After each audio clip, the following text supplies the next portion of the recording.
Assalamualaikum everyone. I hope you are all fine. Myself Mohammad Ryan Afzal from channel Facilitator.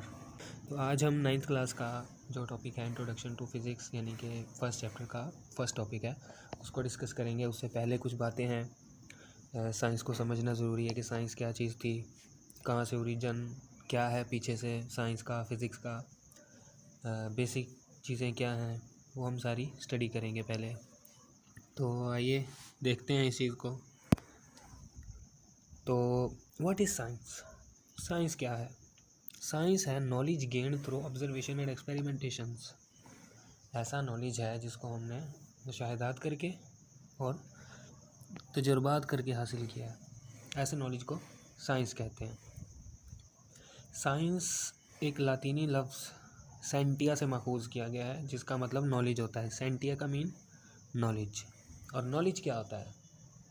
Knowledge कहते हैं answer to several wise, बहुत सारे wise यानी बहुत सारे क्यों का जवाब होता है नॉलेज। एक टर्म थी पहले नेचुरल फ़िलासफ़ी, 18वीं सदी तक एक टर्म यूज़ होती थी नेचुरल फ़िलासफ़ी। तो ये जो न्यूटन के टाइम पे ये नेचुरल फ़िलासफ़ी थी, तो न्यूटन नेचुरल फ़िलासफ़र था। क्या कहती है नेचुरल फ़िलासफ़ी होती क्या है? Not until 18th century various aspects of material objects were studied under a single subject called natural philosophy. 18th century तक बहुत सारे पहलू, बहुत सारे एस्पेक्ट्स, पहलू ऑफ मटेरियल ऑब्जेक्ट्स के were studied under a single subject. मतलब हर चीज़ें, सब चीज़, मतलब मटेरियल ऑब्जेक्ट्स का बायोलॉजिकल पहलू देख लें, हम उसका केमिकल पहलू देख लें, हम उसका फ़िज़िकल पहलू देख लें, वो सारे के सारे पहलू किस में स्टडी किए जाते थे? नेचुरल फ़िलासफ़ी में ही स्टडी किए जाते थे। सिंगल सब्जेक्ट था नेचुरल फ़िलासफ़ी, उसी में स्टडी किए जाते थे। जैसे जैसे हमारा नॉलेज अपग्रेड होता गया, जैसे जैसे हम एडवांस होते गए, वैसे वैसे हमें ज़रूरत महसूस हुई कि नहीं यार, चीज़ों को ना डिफ्रेंशिएट करना चाहिए आपस में। तो फिर हमने कैटेगरीज़ बनाई, फिर नेचुरल फ़िलासफ़ी को हमने डिवाइड किया, वो भी देखते हैं। तो नेचुरल फ़िलासफ़ी को हमने दो कैटेगरीज़ में डिवाइड किया, एक फिज़िकल साइंसेज और एक बायोलॉजिकल साइंसेज।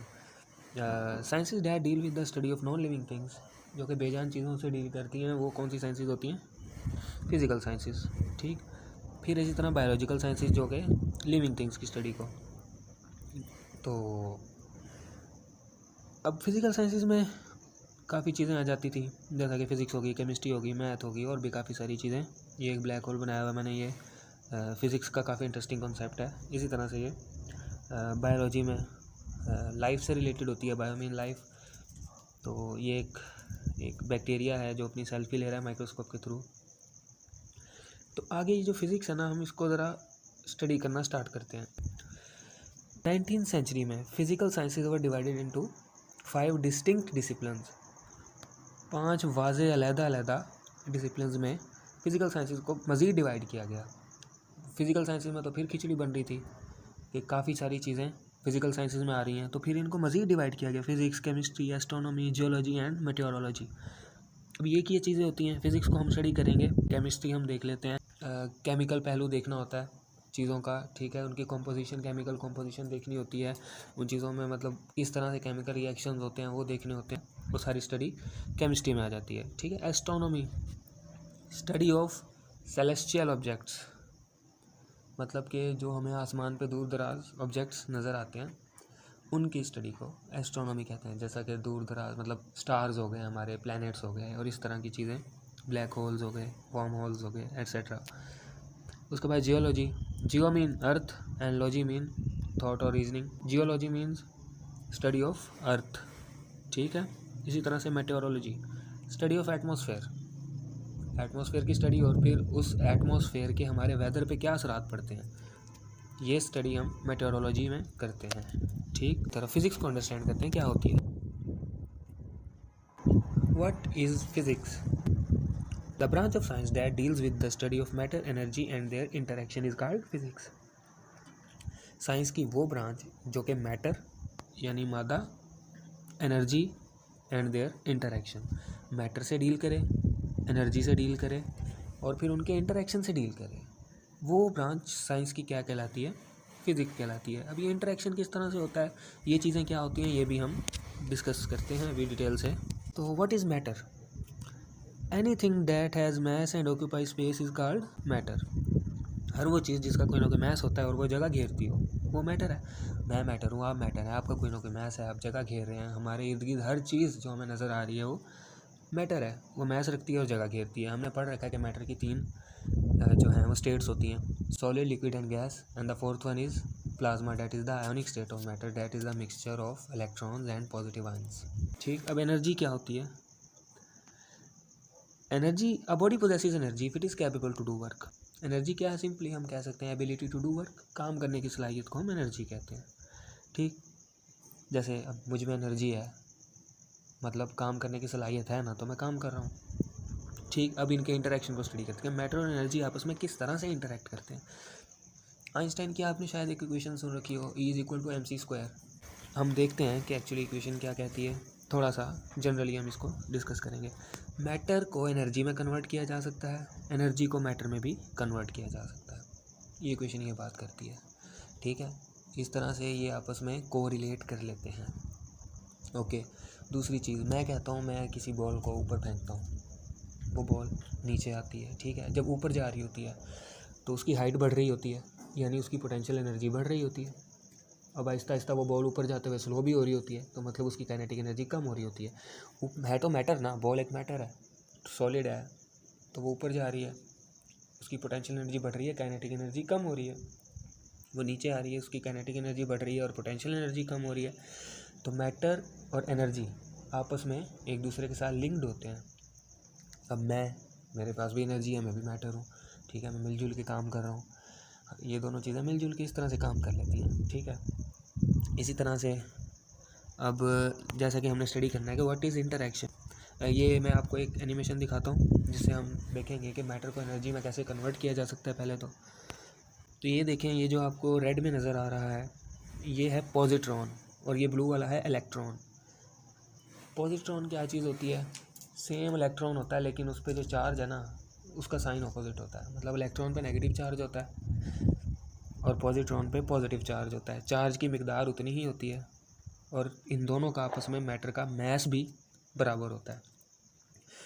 तो जब ये दोनों आपस में मिलते हैं ये मैटर नहीं रहता, ये एनर्जी में कन्वर्ट हो जाता है। Energy in the form of gamma radiation होती है। अभी देखेंगे हम इसको, ये देखें, ये मिले और ये गैमा में कन्वर्ट हो गया, गैमा रेडिएशन में। गैमा क्या है? लाइट की ही एक फॉर्म है, इनविजिबल लाइट होती है, हमें नज़र नहीं आती, लेकिन है क्या? इलेक्ट्रोमैग्नेटिक वेव्स ही हैं। ठीक होगी बात। इसी तरह से हम समझ सकते हैं कि हर मैटर का एक एंटी मैटर होता है। ठीक है, जैसा कि ये इलेक्ट्रॉन एंड पॉजिट्रॉन ये आपस में एक दूसरे के एंटी मैटर्स हैं। अगर मैं कहूँ कि इलेक्ट्रॉन मैटर है तो पॉजिट्रॉन उसका एंटी मैटर हुआ। इसी तरह से आपका भी एक एंटी मैटर एग्जिस्ट करता है। सपोज़ अगर आप अपने एंटी मैटर के साथ हैंडशेक करते हैं तो ये आपका लास्ट हैंडशेक होगा। अब हम देखते हैं अगली एनिमेशन को। ये देखें, जैसे इलेक्ट्रॉन्स हमने भी देखा कि इलेक्ट्रॉन्स क्या हैं? मैटर है। ठीक है, अभी ये इलेक्ट्रॉन, ये जो एक सर्किट बना हुआ है इसमें इलेक्ट्रॉन्स एनर्जी कैरी करके लेके जाते हैं। ठीक है, इलेक्ट्रॉन्स के पास इलेक्ट्रिकल एनर्जी होती है। वो इलेक्ट्रिकल एनर्जी, अब मैटर है, मैटर के पास एनर्जी है। अब मैटर के पास एनर्जी है तो वो काम कर सकता है और वो काम करेगा। और वो काम क्या करता है? वो हमें रोशनी देता है। ये किस तरह से देता है ये आगे डिटेल्ड स्टडी है। तो अब आइंस्टाइन की इक्वेशन देखते हैं, E = mc²। सामने इंटरेक्शन लिखा हुआ है E = mc²।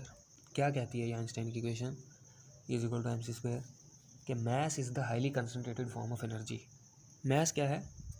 Highly concentrated form of energy, मतलब कि एनर्जी को कंसनट्रेट किया हुआ होता है मैस में, यानी काफ़ी ज़्यादा अमाउंट ऑफ एनर्जी मिल के मैस बनाती है, ऐसे बोल सकते हैं हम।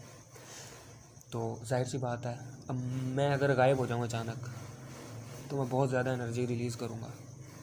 जैसे मैंने बोला कि हम एंटी मैटर से मिल जाएं तो बहुत ज़्यादा एनर्जी रिलीज़ होगी। ठीक है, इसी तरह से ये वो कह रहा है कि मैस को एनर्जी में कन्वर्ट किया जा सकता है और एनर्जी को मैस में कन्वर्ट किया जा सकता है। मैस होता है highly concentrated form of energy. ठीक है, इसमें जो सी है, पैरामीटर सी क्या है? स्पीड ऑफ लाइट, उसका स्क्वायर करना है हमने। स्पीड ऑफ लाइट होती है 3 × 10⁸ मीटर पर सेकेंड। ठीक होगी बात। ये हमें इस तरह से एनर्जी कैलकुलेट हम कर लेंगे कि 1 kg मैथ्स में कितनी एनर्जी है। मैथ्स की जगह 1 kg रखेंगे और हमारे पास एनर्जी आ जाएगी, सिंपल। तो आज के लिए इतना ही।